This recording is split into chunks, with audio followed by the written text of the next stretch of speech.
Okay, I'm live. So how's everybody doing today? Today is January 25th, and it is 11:30 a.m. here in San Diego, California, on the West Coast, or a lot of people like to refer to it as the left coast.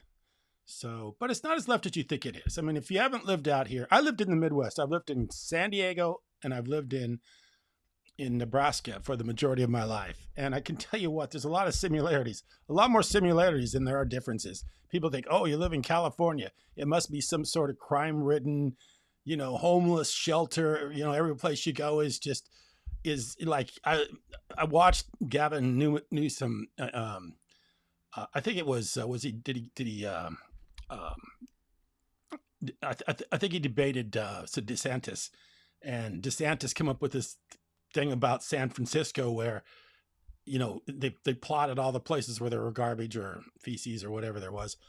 And I mean, it was really funny because to me, I've been up to San Francisco a lot of times.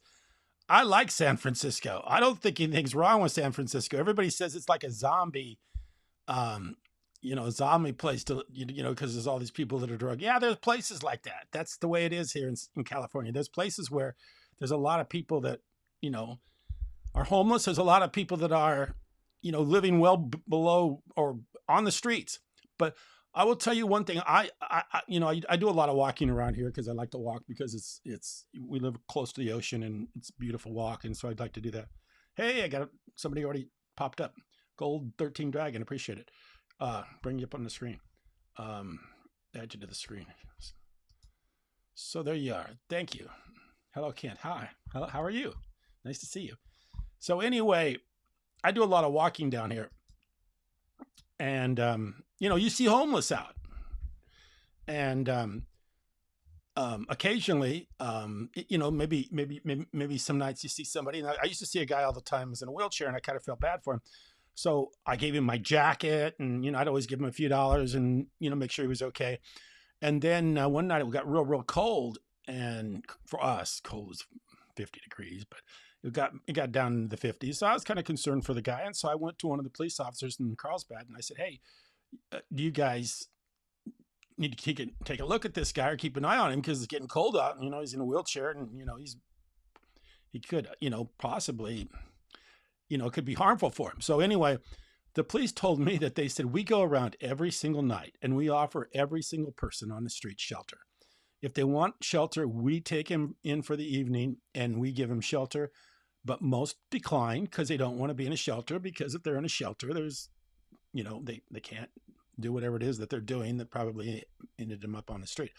So no, it's in California, it's not this crazy, weird place that you come out here and everybody has to watch their back because somebody's about ready to mug them. It's just not right.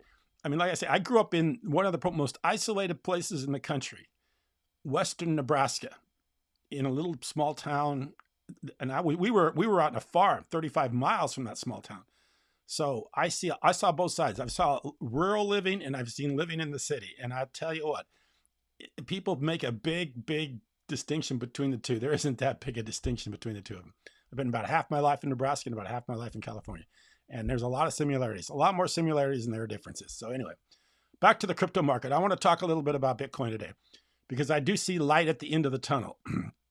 We saw a big bump right after the ETF, and now it's just been on a decline, and everybody's been talking about it. So it's no secret that Grayscale has sold a lot of tokens, a lot of shares from their Grayscale trust, and they're the ones that went to court to try to get the ETFs, the Security and Exchange, to to allow or to approve the ETFs. But in the alternative, we had tons of Grayscale got sold. So that drove the market back down. But there's been something else that's been driving the market down a lot too. And that's what I want to cover in this video because it's starting to come back. And I'm probably the only person talking about this. I don't see anybody else talking about this because I don't think many people understand Bitcoin as much as they think they do. A lot of people, I think, especially a lot of YouTubers, they'll just go around and they'll cruise the news, they'll cruise X, or they'll cruise, Twitter, former Twitter, now X, and they'll just post whatever somebody else is posting. Everybody has the same talking points. We're just almost like the national news. I can watch ABC News, the NBC News, the CBS News, and it's really the same stories, just warmed over. They'll do the same thing on all three stations, and I watch it from the internet. I don't watch TV. I haven't watched TV in probably 15 years. But I mean, I occasionally will go to the broadcast just to see what's going on, especially if there's something coming up that I'm kind of interested in. Like maybe, thanks for the thumbs up, I appreciate it. Maybe if there's an election coming up like there was in New Hampshire, I just wanted to see who won. So I'll go to the news to find out. But outside of that, I don't watch the news very often. So Golden Dragon sent me something else here. Let's take a look here. Golden Dragon. Let's see if I can get you on screen here. For some reason. Oh, there we go. Is it coming on screen? I might have to change my screen. I'll have to change the screen to bring you up. So anyway, he says, good. Also walk a lot, which is good for thinking and good for your body. I agree. It's not only good for your thinking body, it's necessary. In my age, if you don't walk around, when you're young, you can be inactive and you can still perform just as well. When you're my age and you're inactive, it goes downhill really fast. And if you're not staying active, you're not healthy. And if you're not healthy, you don't feel well, you get nothing done. So yeah, it's almost absolutely mandatory for me to either walk or go to the gym or do something during the day. Because if I don't do some sort of activity, I feel like shit, basically. I just feel terrible if I just don't do something during the day. I got to do some. And I mean, I'm not talking about just normal walk to the mailbox. I'm talking about I got to get out and do some heavy running. I usually run like 400 yards, 440. I used to sprinter in high school, if you could believe that. That's a long time ago. But I do a quarter mile. I used to run the quarter mile, and that was a good race because it would really blow out your lungs. You go once around the track as fast as you can, you really got you going, got your heart rate going, got everything going. So what I've done recently is I get on the treadmill, and they have this map. They have this screen where it shows you what a track is. So I do one lap around the track, and I try to do it as fast as I can. And I have been getting faster, but that usually gets my heart going and getting me back to where I'm. And if you've watched this channel, you know I've had my heart problems. Bitcoin is doing its 4-year cycle. Yeah, I mean it is. It's doing Bitcoin. I've been in Bitcoin now. This will be my third halving. So I did the halving 218, I did the halving 220, and now I'm doing the halving now here in 223 or 224. So this will be my third halving. And I mean, it's like you forget exactly what happened. What I remember from that halving, all these halvings, every time I own Bitcoin during the halving, it's gone up. I mean, and it's gone up in a pretty dramatic way. So we got that going on, and that's a few months away. I think that's April. So I don't think many people really understand Bitcoin. And what the reason I'm doing this live today, for a couple of reasons. I like to keep them going every day, and I also like to build a video audience. So if someone wants to participate, please help and give me some content to talk about. Give me something to talk about. Somebody asked me the other day. He said, "Hey, if you want your people to watch your videos, start talking about Cardano." I will talk about Cardano, but I don't know if it's necessarily something you want to hear. I'm not a big fan of Cardano. I've never liked Charles Hoskinson. And the reason I like Charles Hoskinson, I just listened to him for an hour or two, and he just talks in circles. And I mean, I'm not a big Charles Hoskinson fan. I'd talk about some other altcoins because I came at this from the altcoin market. I used to be in EOS. I mean, that's how I am in EOS. I've always been in EOS. My son runs an app on EOS. We built an app. We had one of the first 10 apps built on EOS blockchain called Challenge App that you can find in the Apple App Store. So we know about the altcoins. I understand altcoins very, very well, probably more than almost anybody else out there. You'd have to be a pretty high level developer, technician, somebody that's really deeply into the altcoin business to market to understand it better than we, because we have spent hundreds of thousands of dollars and about close to 10 years of our life working on EOS and not quite 10 years, a bit less than 10 years, but working on EOS, building apps, building, people to come to the app. And we're still doing it today. My son makes posts almost every day on X if you want to check it out. It's the Challenge, CHALLENGE, and we call it dApp, DAPP. So just go to the App Store on your iPhone and type in challenge dApp, and you'll see our work and what we're doing, and you'll see all the people that's using the app that we built that. So I understand the altcoin market really well. And my thing is before I dig into something like Cardano, Solana, and some of these others people are talking about all the time, I think that if I'm going to I'm focusing on Bitcoin, as I said the other day, because of the halving and because of what's going on, and because we are working through the ETFs and we are working through some of this other stuff. But if I'm going to focus on any altcoin right now, it's probably going to be Ethereum, because Ethereum will be the next runner, because that's the way it is. I mean, Ethereum is going to be a runner because Ethereum is, they're going to have an ETF with Ethereum here very soon. And Ethereum, a lot of things are built around Ethereum. A lot of these altcoins have a connection to Ethereum because Ethereum is a smart contract platform. So since it's a smart contract platform, you can add your programming to the blockchain. And by adding the programming to the blockchain, you can actually run or connect or do other things with the blockchain that you can't do with Bitcoin. Bitcoin's mainly a store of value, and what it is about building blocks and being that's third party in a transaction, and that's what it's about. I mean, Bitcoin, the beauty of Bitcoin is that it got away with the fact that we don't need a bank anymore. That's why Jamie Dimon is so upset about Bitcoin, because it pretty much cut the banks out. I mean, the banks now are like the horse and buggy when the car was introduced. They're irrelevant. We don't need them. We don't need a bank anymore because Bitcoin keeps track of all that through the blockchain. It keeps track of every transaction. It keeps them in order.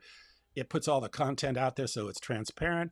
We don't need a bank. The reason for a bank is they have to do the accounting of your money. So when you spend $1 here and spend $1 there, they make sure that those $2 both get accounted for, so you don't spend them twice. It's called the double spending problem.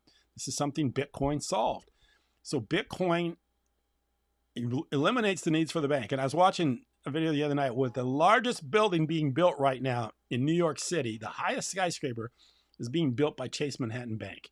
So when you're the largest bank in the world, Chase Manhattan, JP Morgan, Jamie Dimon, building the tallest building in the world, one of the tallest buildings probably in the United States, at least New York, these people have a tremendous amount of power. And now you bring something like Bitcoin into the equation, and that's why he's calling it, it's only used for drug nefarious activities. It's always been something that's been used to the underground, and anybody who wants to do money laundering and all that. He knows better than that. He knows this is complete stuff that he's saying just to, say something negative about Bitcoin. Because now at this point, it's approved by the Securities and Exchange Commission. It's trading on the stock exchanges. So it's completely legitimate, but he's still got to come out and say a bunch of negative stuff about it because it makes him irrelevant. We don't need Jamie Dimon. And hopefully in a few years, the banks all start to go away, because the banks have been a huge problem in this country, been a huge problem in the world, because they don't build any, they don't do anything. I mean, Warren Buffett talks about Bitcoin not doing anything. What about a bank? Warren Buffett will go on about Bitcoin doesn't do anything. It's just, nothing. What does it do? It doesn't build something, doesn't do anything. What the hell does a bank do? A bank doesn't do anything but gets between you and your money and leverages it to the point where, if they don't clear a check within a few days and they use that money for those few days, they don't clear that check or clear that transaction, they get to use that money for free. And they've been doing this for years. They've been doing it with millions and millions of people. And this is the way the banks work. So we don't need them anymore because of the blockchain. And Jamie Dimon doesn't like it, and a lot of other people don't like it either. So that's the thing. And that's why Bitcoin's important. That's why the blockchain's important. And I think a guy like Larry Fink, now that he can see how he can make some money from this, is going to be all in on blockchain. That's why he's going to bring all these ETFs forward, all these Solana, XRP, Ethereum. They're all going to be brought forward with the blockchain. And Jamie Dimon's going to do it through an ETFs. So he's all in. So I got a few other people saying stuff too. Let's see what they got. Thoughts on ENF?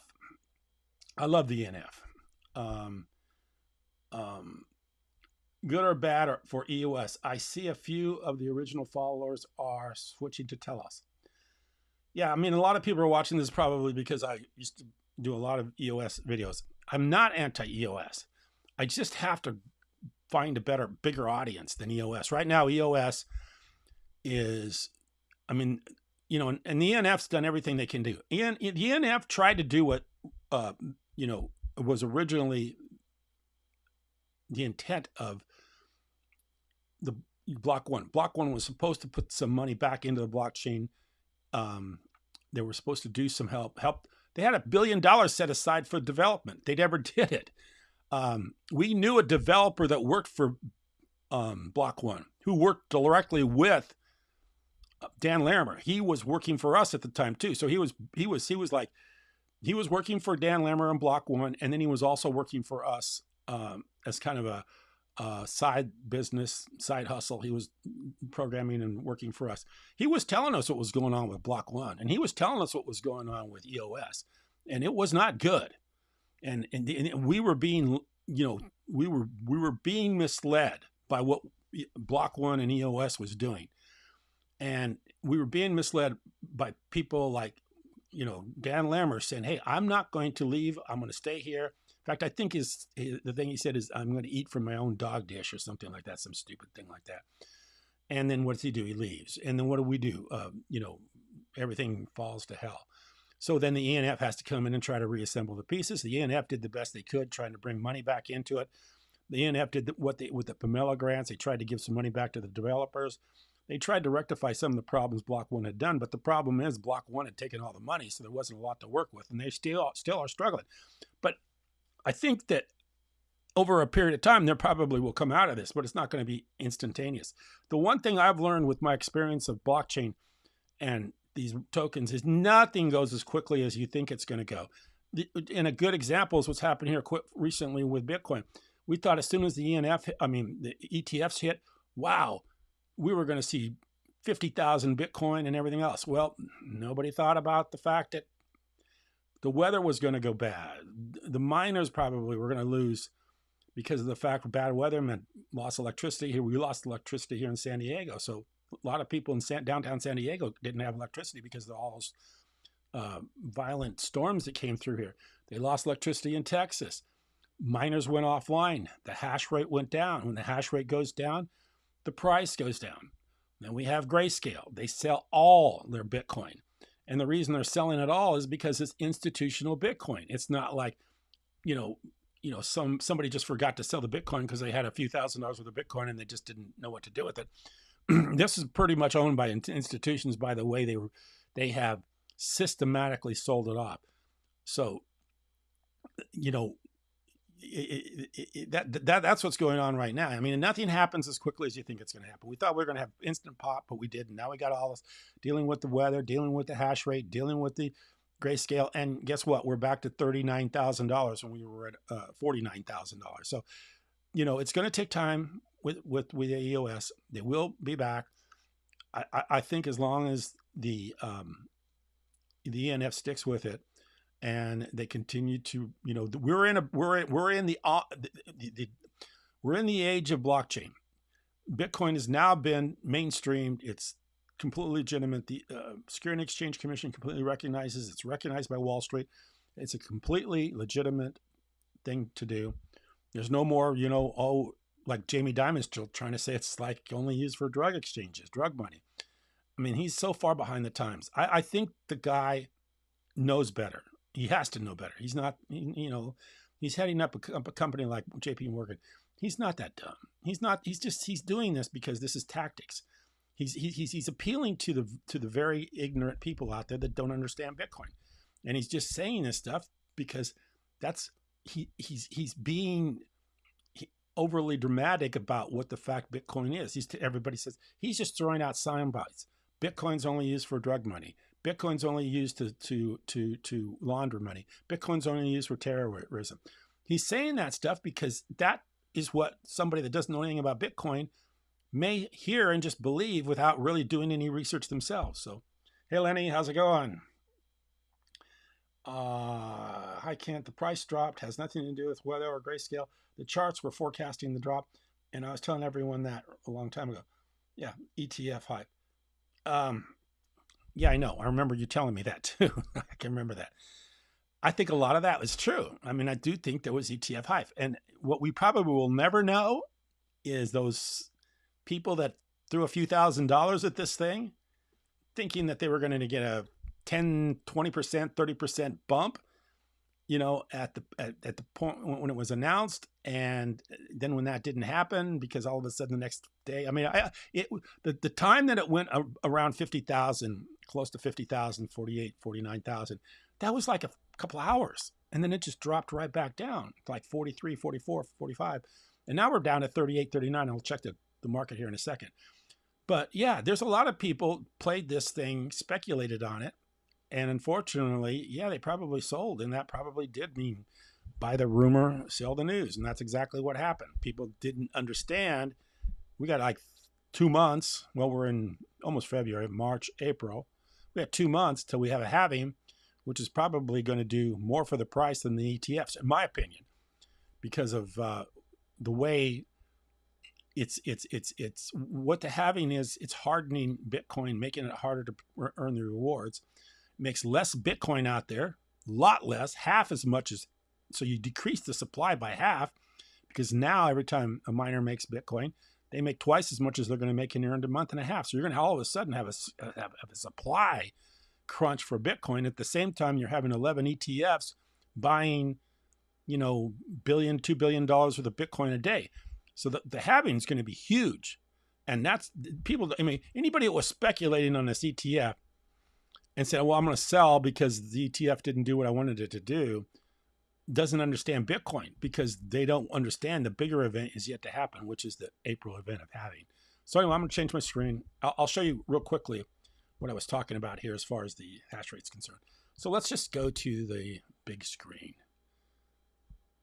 I'm on. Okay, I'll bring up a browser here. Okay, this is something I just noticed today, and I haven't seen it for a while, but if you go to the Bitcoin hash rate, and I got to make sure this shows up on my screen, because sometimes when I do this and I'm sharing my screen, you don't see the whole thing. So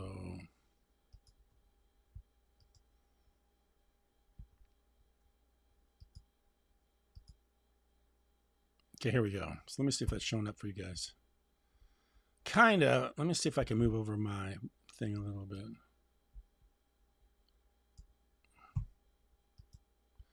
Okay, so here's the thing that I'm really zeroing in on. Let me move it over a little bit more even. Okay, what you're looking at here is you're looking at the hash rate. Why is the hash rate important? The hash rate is important because that is the backbone of Bitcoin. This is what keeps track of, this is why we don't need the banks, because we have this hash rate going on, which is computing power, which is driving or securing the Bitcoin market. All these computers around the world that are working hard to build blocks to solve whatever algorithm problem there is in order so that it can make the next block Bitcoin. And the more we have doing that, the better it is for the Bitcoin price and the Bitcoin ecosystem. So look, we had a huge jump today. So I don't know if you can see this at the very, so look at the very far part of the, I don't know if my cursor is showing up, but if you look right here, we were down way, see, always be, the black line is the price, and the blue line is the hash rate. So you can see right here, like in October, there was a huge difference between the hash rate and the price. Hash rate was way higher than the price. When we got up here, we had a huge drop. This is about the time of the ETF, and it went way down to actually where the hash rate was below the price. Now you see today, we've had a huge spike up in the hash rate. So the miners are back online, and they're doing everything they need to do in order to, to keep on making, creating Bitcoin. So this is a big development. This is probably the biggest development of the day right now, is that we have a hash rate coming back up, clear back over price now. So price is down around 39,000, and we got a hash rate clear up here over 45 where price is at. So yeah, we could be storming back here real quickly. The other thing, which I show almost every day, which is something I'm watching very closely, which if you're going to do Bitcoin, you better watch it too, which is the grayscale Bitcoin volume. So here we go. So we're down today. I want history.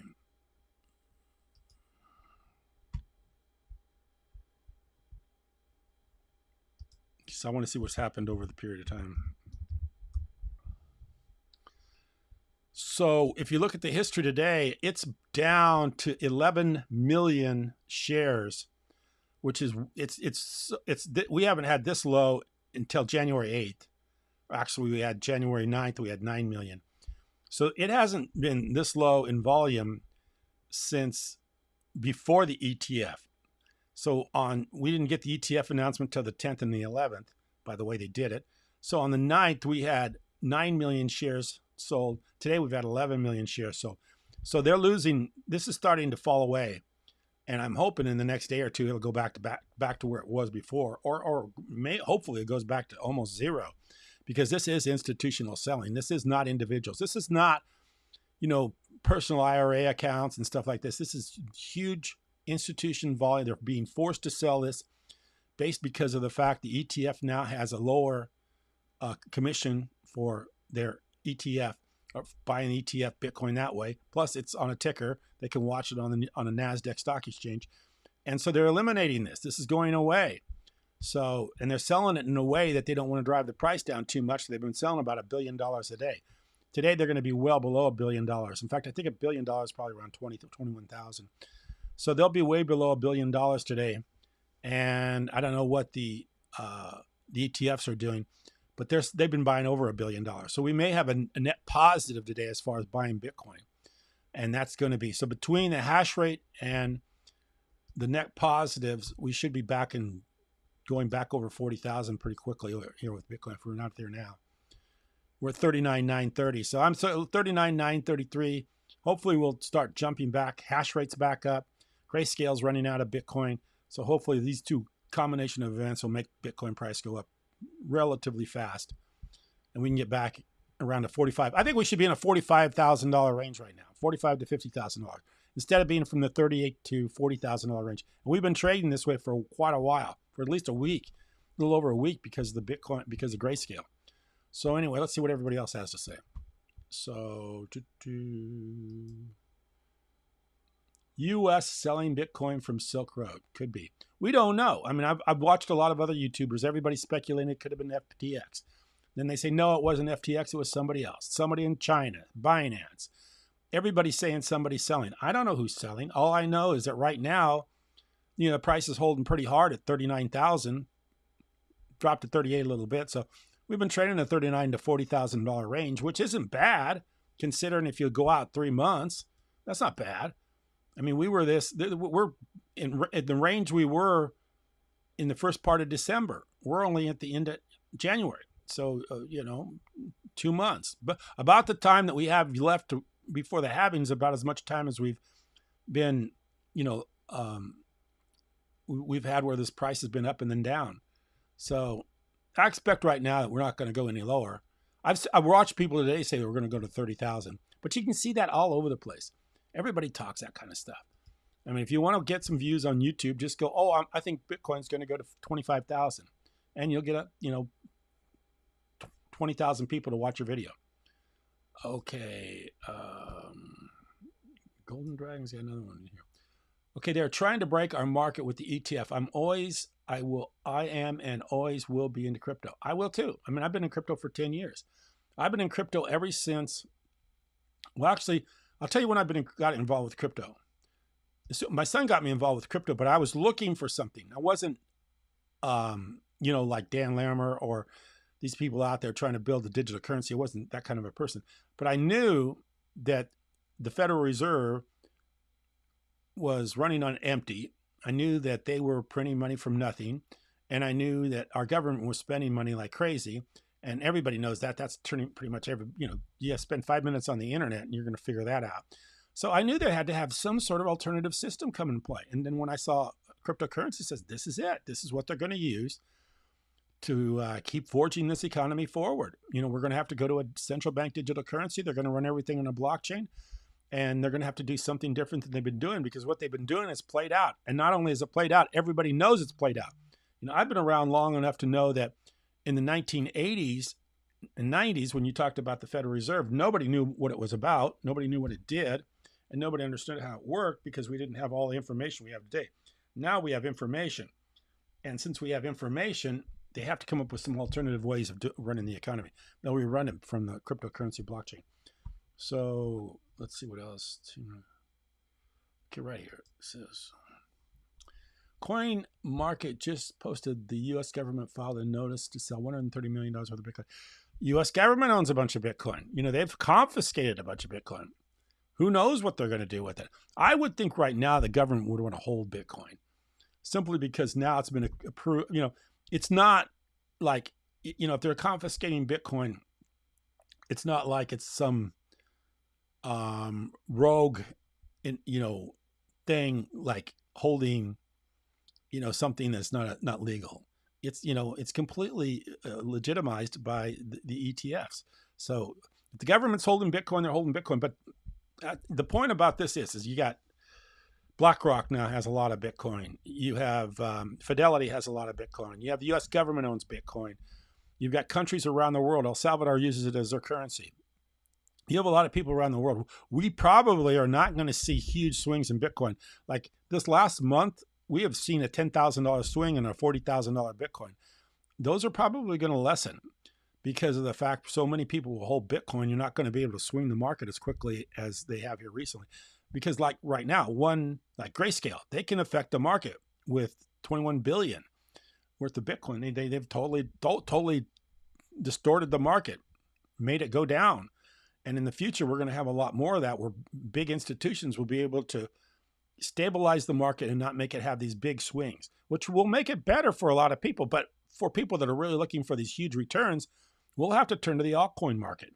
And like I say, the first one I'll turn to is Ethereum. If I want to get back where I was, where we, like what happened in 2020, where we were doing about $5,000 Bitcoin and it went to almost $70,000. I mean, that was a nice return. Now, we might not ever see those returns again. Although people like Kathy Woods and Michael Saylor and things like that are talking about $1 million Bitcoin. But then again, they could be talking about 2030. They could be talking about 2028. I mean, we're at 2024. So they may be talking so far out there that talking $1 million Bitcoin, in that time, if we continue to print money the way we were printing money, it could be $1 million. No problem. So here, let me put Tony Smith. Okay, it's going to be a wild 18 months. Next bull run happens never. That's true. I mean, yeah, it's going to be wild. I'm hoping it kind of, if it's wild on the upside, I'm okay with that. I just hate seeing $39,000 Bitcoin. It just irritates me. So we've had a few comments today. I appreciate it. If anybody has anything else just to add, just let me know. I've been on for about 33 minutes now. I like to keep them around this length. But anyway, I think right now we could probably see, hopefully, if we can get out of this 39.9 over the weekend. We're Friday today. So today's Friday, I believe. No, it's today, today's Thursday, January 25th. So hopefully by the weekend, things could start to pop out of this 38, $37,000 range. And instead of trading in the 30s, we could be trading in the 40s. That's what I'm hoping to see, especially with improved hash rate and also the fact that the Grayscale thing is starting to run out. It's at 11 million right now. And usually by this time of day, you don't see too much more, even though it continues to trade. So they had 17 million yesterday were sold, 11 million today. So it's starting to go the direction we want to see it go, which is I want to see this thing go away, because it's been a real pain in the ass for anybody that owns Bitcoin, hoping that the ETFs is going to be a big bounce. And, it's kind of funny because if I would have guessed this, I would have guessed $50,000 Bitcoin real quick and hold 50,000. It almost made 50,000, but it didn't hold. It went back to 38, 39. I didn't know that. I didn't guess that. And the reason I didn't guess that is because I didn't know about the Grayscale Trust being sold the way it was being sold. I didn't know that they were systematically going to eliminate all that. I'm thinking this is a trust held for a lot of years. I wasn't thinking that this was being held by institutions that were just going to dump it systematically. I was thinking it would probably slowly migrate back into the market, and probably some of it will find its way back into the ETFs, and it wouldn't be such a dramatic impact on the price, but it's been a huge impact on the price. It's just killed the price. And that was something I didn't foresee. And that's something I think a lot of people didn't foresee. And that's why this is not for the faint of heart. You have to be willing to sit in here and hang on and say, I'm going to hang through this. If I hang through this, I'll probably be rewarded. But if I get out of this, I'm never going to see those 100% or 200% returns like we saw in 2020 or more than that. My God, it went from $5,000 to $70,000, $5,000 to $70,000. That's a huge, huge return.